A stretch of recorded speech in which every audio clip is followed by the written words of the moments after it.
morning. We will be in Genesis 22. A couple weeks ago, I did the first part of this message about the life of Abraham, and we called it Life Between the Promise and the Joy. So there's like that season of life where God makes these promises, and then we have to wait, who knows how long, until we see those promises come to pass. Today, though, we're going to be dealing with maybe the hardest part of the Old Testament. Maybe the hardest part in the book of Genesis, and definitely it's up there as far as difficult passages are concerned. But let's open with a word of prayer, and then I'm going to ask you a question to think about for a minute, okay? And then we'll move on from there. Lord, we just ask your blessing on the reading of your word, on the reflection of Scripture and the truth that it provides us. Help us, Lord, to be open with our hands to anything and everything in our lives, that we would clearly give it back to you as the giver, and that we would grow in our trust and our appreciation of you, as Abraham did. And we pray these things in your name. Amen. So we're going to start with this question. When was the last time you had a nightmare that stuck out to you? Nightmare that you clearly remembered. I'll tell you one of mine in just a second, but I want you to think about that. And how many of you were prepared the night before for the nightmare? Like you went to bed, you're like, tonight's the night, I'm going to have a horrible nightmare. I'm ready. Okay, so think about the last time you had a very strong nightmare.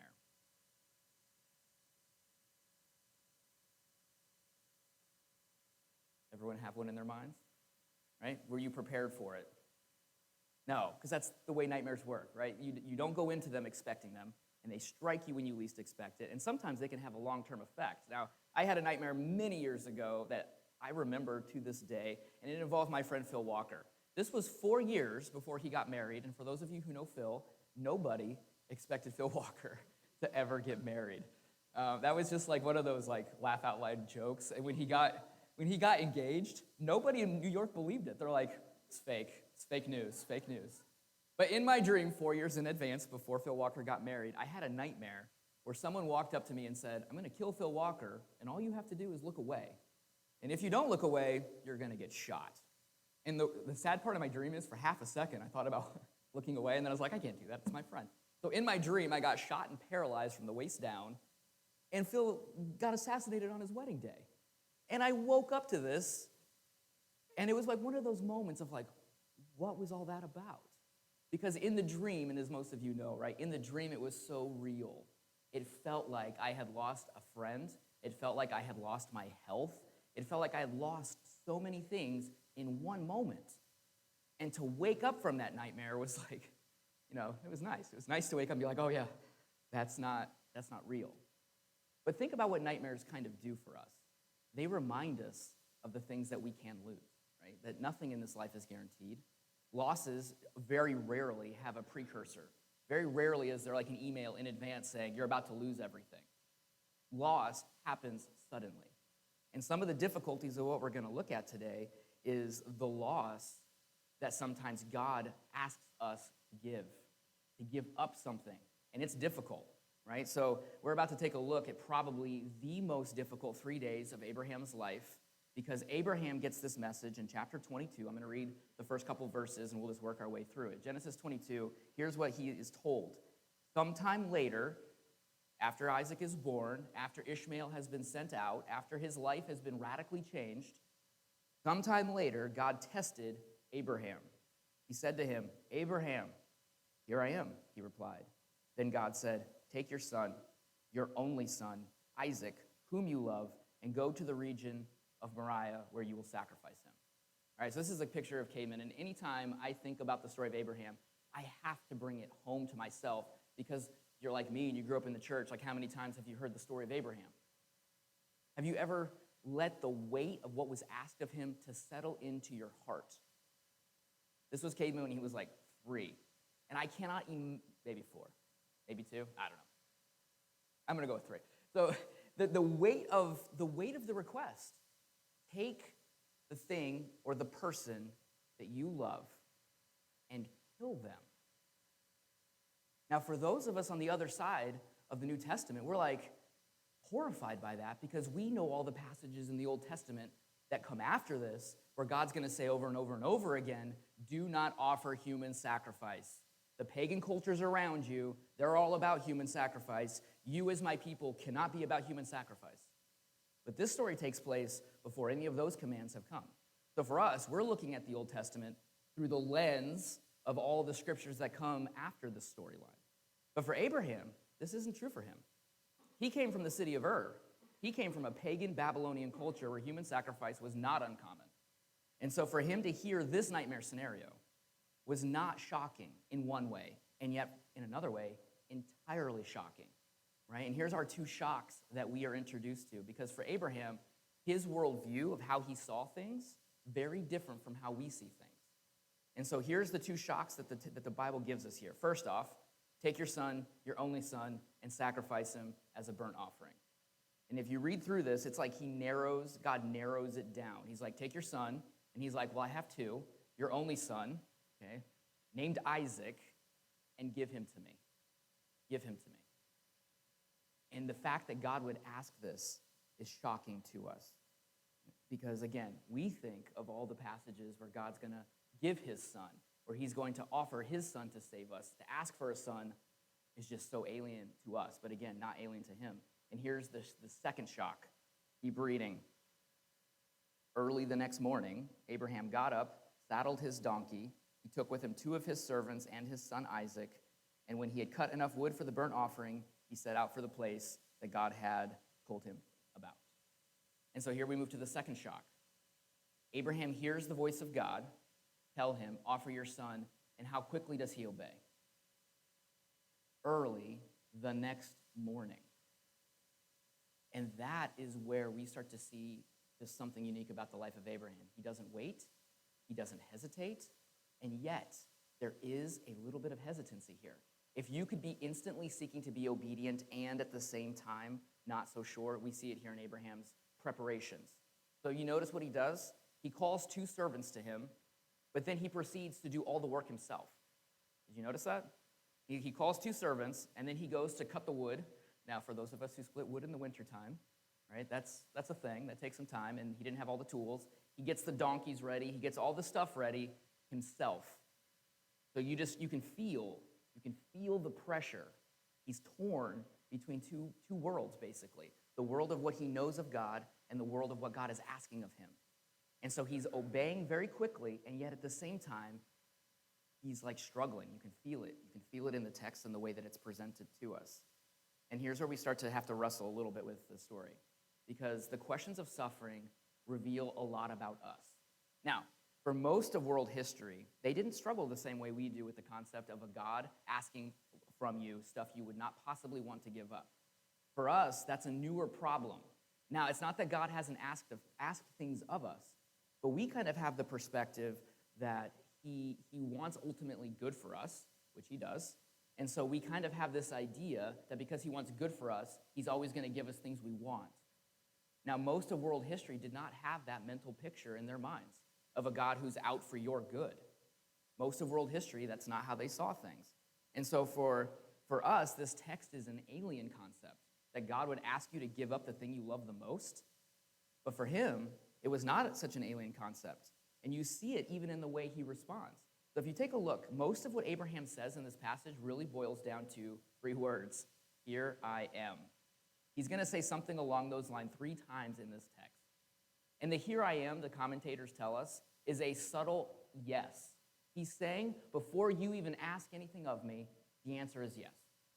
And we're going to see that in verse 7 in just a second. He's like, here I am. Whatever you say, God, you have the right to ask of me, and I will do it. So it's a tough thing for us to be able to process. It's a tough thing for us to be able to see. But here's where he starts to raise the question that we have to think about. Can God ask me to do anything? What is the things I can say no to him about? And see, again, we believe that God created the world, and he created a good world, right? The book of Genesis is the only ancient account where God created the world and there was no opposition, no war, no bloodshed. I mean, you read all the other myths that are out there about how the world came to be, Greek mythology, ancient Near Eastern mythology. It's all like violent wars in heavens and, pulling out gods out of dead titans and like just crazy stuff. Genesis is the only story ever where God's like, I'm just going to do this because I want to and it's good. And he speaks a word and boom, everything happens. And it's all set and it's all good. Everything is good. And so for us, we built on this. that there is a good God who created a good world for us to live in. And for us, unfortunately, there's a very easy slip that we can take. That he made a good world for us to live in, and therefore, my happiness must be the ultimate goal. Now, Abraham would look at you and say, nope. But you see how for us that is a subtle way? So when suffering comes into our lives and something we want is taken away, or we start to experience pain, and we're like, God, where are you? What are you doing? This cannot be good. We fall into this because he's good and makes a good world, that everything in my life had better be happy or else. That was not how most of the ancient world operated. That's not how Abraham operated. Because self-actualization, reaching the highest happiness for yourself, was not really how they saw things. And so for us, this is a challenge.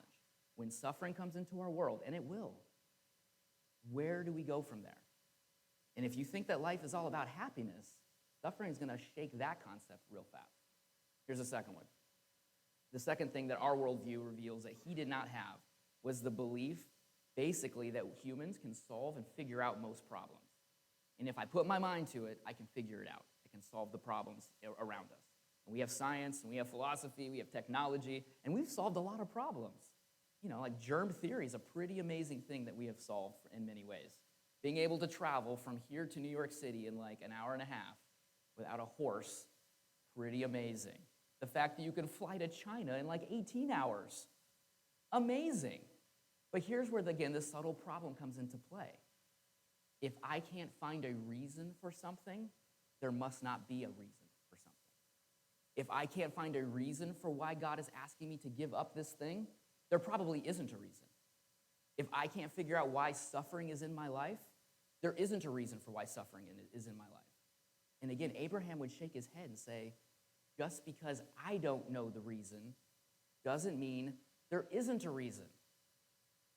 Because we're talking about the God who created everything. Is it possible that he has reasons and explanations that we couldn't grasp? Is it possible he would do things that in the moment we cannot understand? And this is where Abraham finds himself living in the struggle here, a very real struggle. And for him, it's a problem. Like, okay, I don't want to downplay it and be like he was casual, like a robot that's just going to go sacrifice his son on a mountaintop somewhere. But you see, he had less of a problem with a God like that than we do. Now, we are, thankfully, given this. We are told right at the beginning that this is a test. This is a test. And what do tests really do for us? They strain us. They strain our comfortableness. So, I'm a teacher, so I give out tests all the time, much to my students' sadness, right, Eli? Yeah, sadness, all the time. Tests are not a fun thing, but tests reveal where you are and what you know. Now, here's the question. How do you test someone's faith? You have to ask them to do something that makes no sense, because that's what faith is. Trusting God when he asks me to do something that doesn't make a lot of sense. And so we do examples of this with trust falls and all kinds of stuff to show faith in a test. But if you are asked to lean back and fall, that's a test of faith. And it has to be something that doesn't make sense to you. So when God asks Abraham, offer your son as a sacrifice on the mountain of Moriah, it had to go against what made sense to him. It had to, or it couldn't be a test. But God also knows what he's doing on the other end. So many years ago, if you are under the age of an 8th grader at Upton Lake, plug your ears for a second because this might ruin something for you in the future. I give a test on grace, and I make the students study for the test on grace. And just so you know, Sam, I may not do this next year, so be ready. I give a test on grace, and then they study, and they take the test, and they pass it in. And then to show grace, what do? Everybody gets 100, and it's like the greatest day ever, except for the 2 kids who studied very diligently and got a 99, and they're like, what, you gave me 1 bonus point? Meanwhile, the kid who's constantly failing is like, greatest day ever. Right? Now, I know what I'm going to do through that test. Do they? No. God knows what he's doing through this test, but on the other side of it, Abraham has no idea what God is doing with this test. But I just want you to notice, whoever wrote the book of Genesis, maybe Moses here, is reminding us right at the beginning that this is a test. God is doing something in this that we can't necessarily understand in the moment, and that is okay. So this is the struggle. This is where he's at. Because again, to trust God when everything is good is easy. So when you're single, trusting God with your future children, how hard is that? Like, yeah, of course I'll trust God with my future children whenever they show up. If you're single, I'll trust God with my future marriage. It's easy to say when it's all theoretical. But God inevitably brings all of these things into our face through a test. So we claim to be generous. Will you be generous when there's been financial setbacks? There's a test. It's easy to love our kids when they're theoretical, but what about when they're rebelling against us and doing things we know they're doing just to hurt us? What do we do then? That's where the test reveals the truth. Not what we believe in our heads, but what we actually want in our hearts. And now the question for Abraham is, will you take the son of promise and kill him? And Abraham wakes up early the next day and begins the process of obeying that command. And this is where we move now to our next one. Because there's a difference between believing reasoned faith and hopeless despair. Okay, so let's take a look now. We'll pick up in verse 4. So they get up, they load up their donkeys, they load up the wood, verse 4 of chapter 22.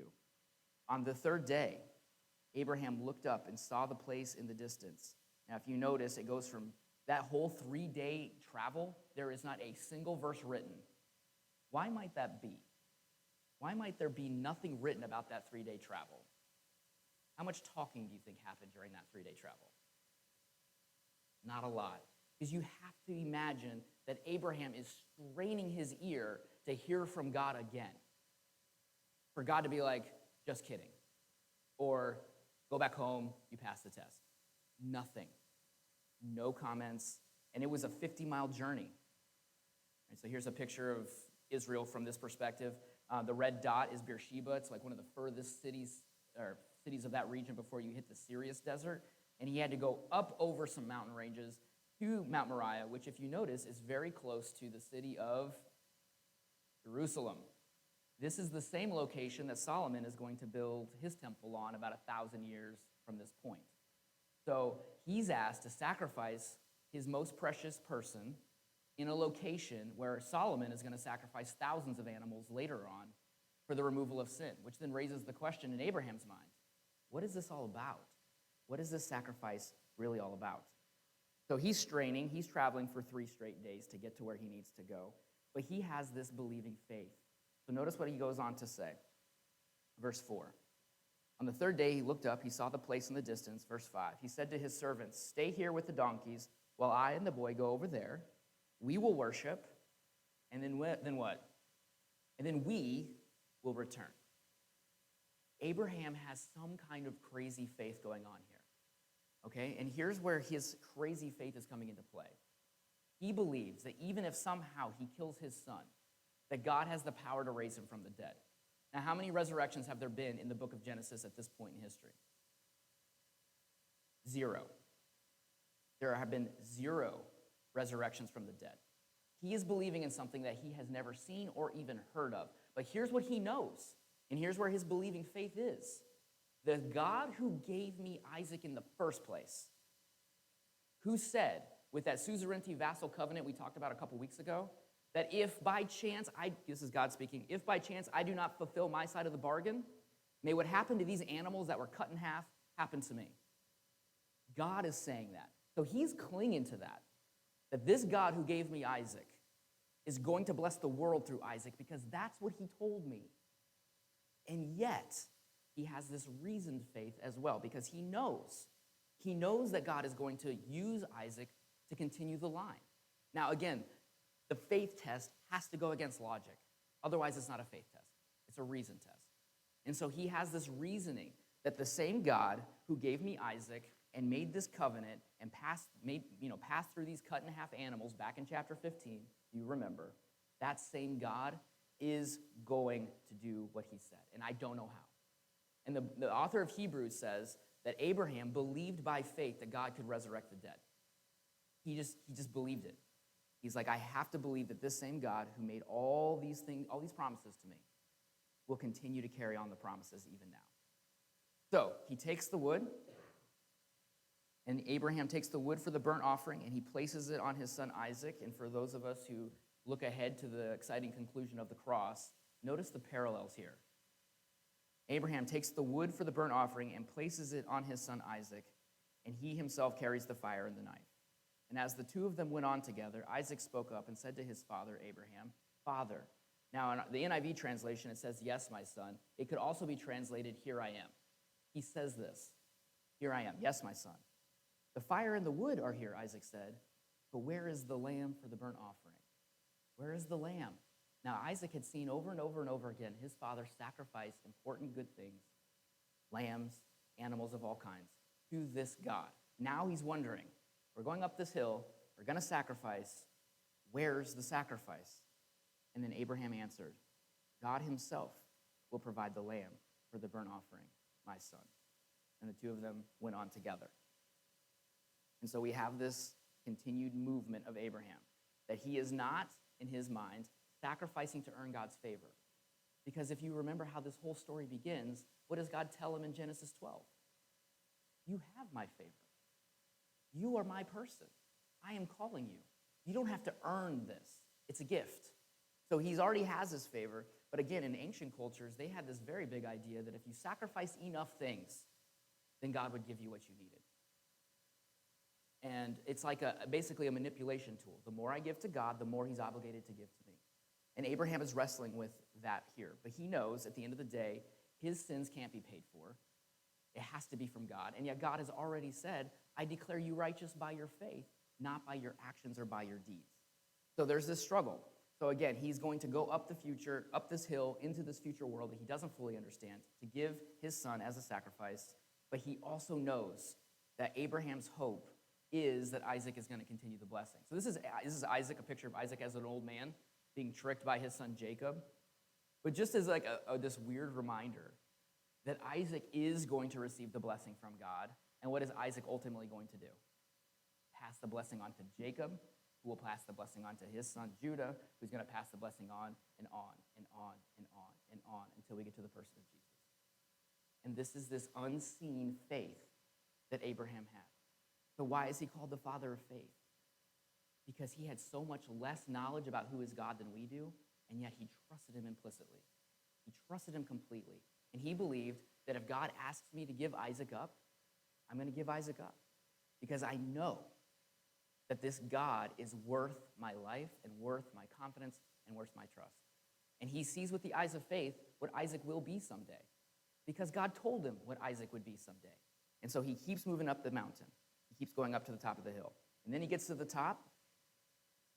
Verse 9.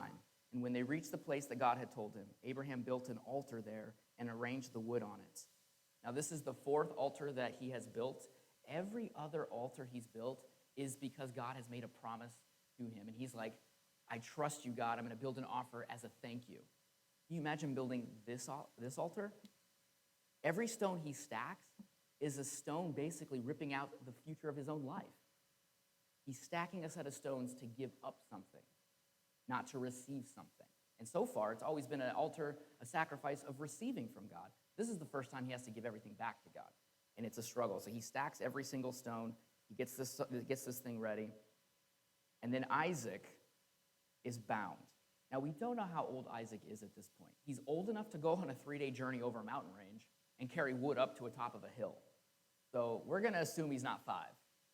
But he's also kind of innocent, right? He's like, Dad, where's the sacrificial lamb? You know, like, we've never done it this way before. And he is clearly able, probably, I don't want to overstate it.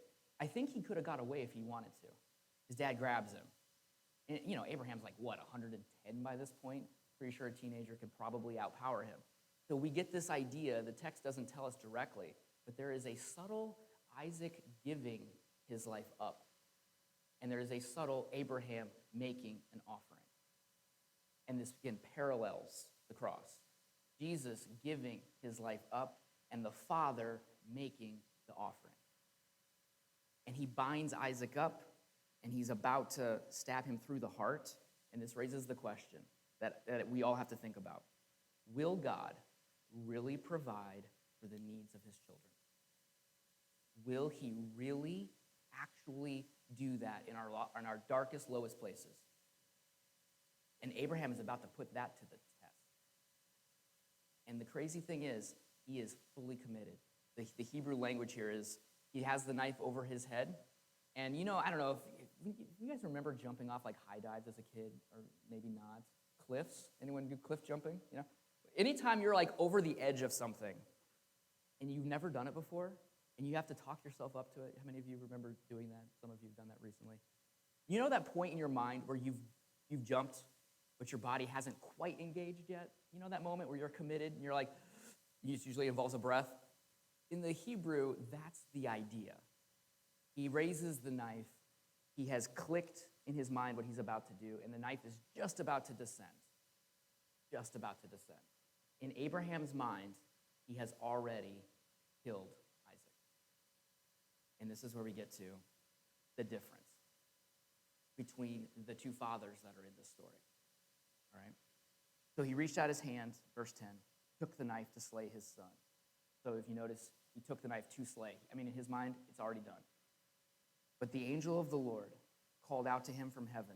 And the first time he calls him, he says, Abraham, one time. But what do you notice here? Abraham, Abraham. It's urgent. It's a repeated idea. Abraham, Abraham. And what does Abraham always say? Here I am. Whatever you want, God. Whatever you want, here I am. It's an implied yes. Yes. Whatever you want. The answer is yes. Now, what would it look like if we lived our lives with that as the driving force? Every single day, it's, here I am, God. Whatever you want. If it means talking to this person, I'll talk to this person. If it means asking for forgiveness, I will ask for forgiveness. If it means studying for my Bible test, I will study for my Bible test. If it means giving generously to the point of hurting, I will do that. Here I am, whatever you want. And that's Abraham's life consistently. Here I am. Third time he said it in this text alone. Here I am. And then the voice goes on to say, do not lay a hand on the boy. Do not do anything to him. Now I know that you fear God, because you have not withheld from me your son, your only son. And again, the parallel to the gospel. God the Father will not withhold his son, his only son. He will give him, not to a great group of people, but to a group of sinners, to save us from ourselves. Because that's the only way that this storyline ends positively. Because let's be honest, is Abraham a perfect human being? You read through the Genesis account, he lies at least a couple different times, at the very least. And we have this, he's a mixed character, just like all of us. He does good, he does bad, he sins, he's a man of faith, he's like all over the map, just like you and just like me. And if it has to do with him being able to enter God's kingdom, it cannot be by him. And so then we see this story. And then in these pictures, if you look in the background, in most every single painting involving the sacrifice of Isaac, what do we see? It's like a seek and find. What's the thing that's in the background of all these pictures? We have this ram stuck in a thicket by its horns. In the background, there's this sacrificial ram that's being just kind of hidden back there. And suddenly we have this here, where he says, don't lay a hand on the boy. Abraham looked up, and there in the thicket, he saw a ram caught by its horns. He went over, took the ram, and sacrificed it as a burnt offering instead of his son. So Abraham called that place, the Lord will provide. And to this day it is said, on the mountain of the Lord it will be provided. On this Mount Moriah, God will provide. Now, in some ways, it would be a little bit like more poetic if it was like a lamb stuck in the thicket, right? Because we've had this lamb conversation where it's like, where's the lamb? Where's the lamb? Instead, we have this full-grown ram. But that's even drawing to a parallel of what's about to happen when Moses shows up on the scene. Because there's this Day of Atonement. And in the Day of Atonement, there's two rams. One is the sacrificial goat sent out, and one is going to be sacrificed for the people. And it doesn't remove their sins. It covers over their sins for 1 year so that they can be in the presence of God, this ram. And so again, we have this ram that's used as a burnt offering. It is not removing all of his sin. It's covering his sin. It's covering Abraham's sin. Just like for thousands of years, Israel would do this yearly Day of Atonement sacrifice. And that was where we find ourselves here, this Day of Atonement. Because this thing is called the Lord will provide, not Abraham obeys, right? And on this mountain, we have this picture. Because again, the temple is going to be built on this location where Abraham offers his son. And then 1,000 years later, there's going to be another offering that's going to take place maybe 100 yards away from this location. And on this place, Jesus will be lifted up. The Son, who is loved by the Father, as stated in the baptism, is going to be raised up and offered for the sins of the world. And just coming back to this text here, he says, this place is where the Lord will provide. And we need that ultimate provision. We needed it. And so we have this concept of credit versus debit. Credit is what Abraham's operating under. Credit is there's money that I don't have access to right now but will, and I'm looking ahead to that, and I'm going to live now on something I don't actually have, but that one day will be there. Abraham is looking ahead to the sacrifice of Jesus, even though he doesn't fully understand it. He's operating in credit. But we, on the other side of the cross, we're operating on debit. 2,000 years ago, Jesus paid the price. Everything we need is in the account, and now we have our debit card of forgiveness. And we draw on what has already been done. It is that bank account is filled. And Paul will go on to say in Romans 8, if he did not graciously give us his son, will he not also graciously give us just what we need to get by? Everything. If he's going to give us his son, he's going to give us everything. And so here's the question. We have this God who not only gave his son, says, I will graciously give you everything. Can we say to that God, here I am. Whatever you ask of me, here I am.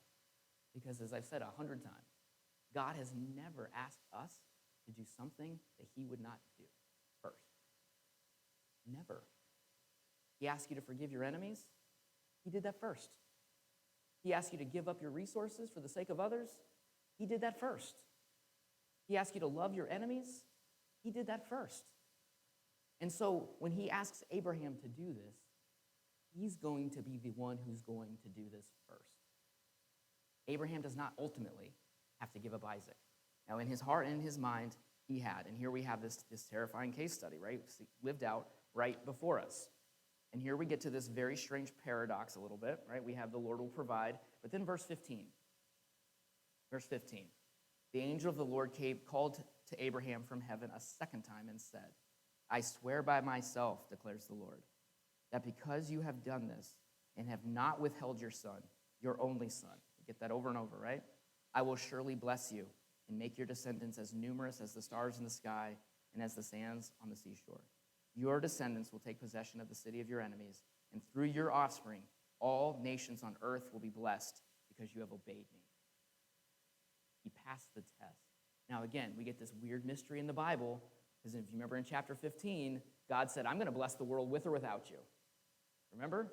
Abraham didn't have to do anything to receive that covenant. He's put in like some kind of weird stupor, crushing weight of God's glory over here. He can do nothing except receive it. But here we're told, because you obeyed, now you receive it. It's a mystery. The sovereignty of God, and you and your responsibility to obey what you know, to receive these things. And it's a mystery, and I won't try to explain it all, because I couldn't. But we see the reality of it. But again, God knew what he was going to do with Isaac. He knew clearly what he wanted to show. And so here's some takeaways for me to think about. Hopefully you can join me in thinking about them too. We are finite. We don't know everything. But we do know that God enters into our pain. We have in the Old Testament, multiple stories of suffering, right? So we have the story of Job, and many of you are familiar with Job. And Job has a very similar kind of thing, except unlike Abraham, God did not ask Job to give everything up. What did God do? He just took it, all of it, in one fell swoop. His family, his friends, his health, his wealth, it's all gone one day. And God never answers Job's question. Job's like, what are you doing? If I could stand before you and I could be the lawyer and I could present my case, I would win the case that this is not fair. I would win the case that you took things from me and I didn't sin against you. And God never answers that question. And if you know how the story of Job ends, what happens at the last part? 70 questions that God asks Job. And at the end of the day, here's what Job concludes. You have reasons I can't possibly understand. You're infinite. I'm finite. You're doing things I don't get. And as long as I have you, that's enough. And on one level, that's all true and good. But when you're going through deep loss, does it really help that much always just to know that there's a God who knows what he's doing? I'm not saying that doesn't help. And some of us, that's what we need. But for others of us, we need the Abraham personal touch. When God talks to Abraham, he's like, you can feel the pain. Because God, unlike Abraham, knows what all this is going to have to be in the future. In order for Abraham to walk off this mountain alive, somebody's going to have to not walk off that mountain alive. Abraham and Isaac come down, but Jesus comes down off of a mountain too, dead, pierced through, buried in a tomb. And so again, it's not that God asks us to give up stuff and then just says, figure it out. He feels it, and you can see it in this text. He feels the pain. And we are told 3 different times about Abraham that he is a friend of God. And this is where we get to this next one. Shared suffering unites even when God is one of the sufferers. There isn't very many people in the Bible that are called the friend of God. In fact, I can only think of 2. Abraham, Moses. So if you're going to pick Old Testament heroes, you can't get much better than those 2. But there's this carefulness we have to have. Because when we call God a friend, we can subtly start to think that means he's our peer. And he is not a friend in that way. But why is Abraham the friend of God? Because those 2 know the heart of what a father has to experience at the sacrifice of the son they love. Now, we, like Job, God takes stuff out of our lives all the time. And sometimes he asks us to willingly give up the things in our lives. But you know what he's never going to ask you to do? Allow your son to die in front of you and not do anything about it. But Abraham was asked to do that, and God will do that. He will watch his son be pierced through. He will watch his son be mocked and flogged. He will allow the sins of the world to fall on top of him. And when his son calls out to him, my God, why have you forsaken me? What does God say in response? Nothing. Can you imagine? What is your Isaac? And what if your Isaac was pleading with you? And your response is nothing. Because that's the love that God has for you. That's the love that God has for me. And so in some ways, it's crazy ridiculous when we go through hard times and we're like, God, you don't love me. Because we're looking at that and saying, you don't love me. I can't trust you. And that's the struggle. But when we go through those times, there is something amazing that happens where our hearts are unified. So the text we read, Philippians 3, 10 through 11, that we just read together earlier this service, right? I want to know God. I want to know Christ and the power of his resurrection. I want you to notice it starts off with this very positive statement. Paul does a sandwich here. He's like, I want to know Christ and the power of his resurrection. Who doesn't want to know resurrection power in their lives? But then what's he go on to say? I want to know Christ and the power of his resurrection and the fellowship of sharing in his sufferings, becoming like him in his death. Now, we want to skip those 2, don't we? We want to go with the resurrection and then skip 2, and so somehow to attain to the resurrection from the dead. But what's in between those 2? I want to know Christ and the power of his resurrection, fellowship of sharing in his sufferings, becoming like him in his death, and then somehow to attain to the resurrection from the dead. We have to go through those things. But notice the fellowship idea. It's not just that we go through suffering. There's this unity and this binding with God when we go through it. And he says, I will draw near to the brokenhearted because he's brokenhearted. And he will go through those times with us. And yes, there's going to be times of death. Death to what we want, death to our dreams, death to the things we think we need. But what happens at the end? So, somehow, because to Paul it's still a bit of a mystery, which is encouraging. It's a mystery to Paul. It's okay for me to be confused.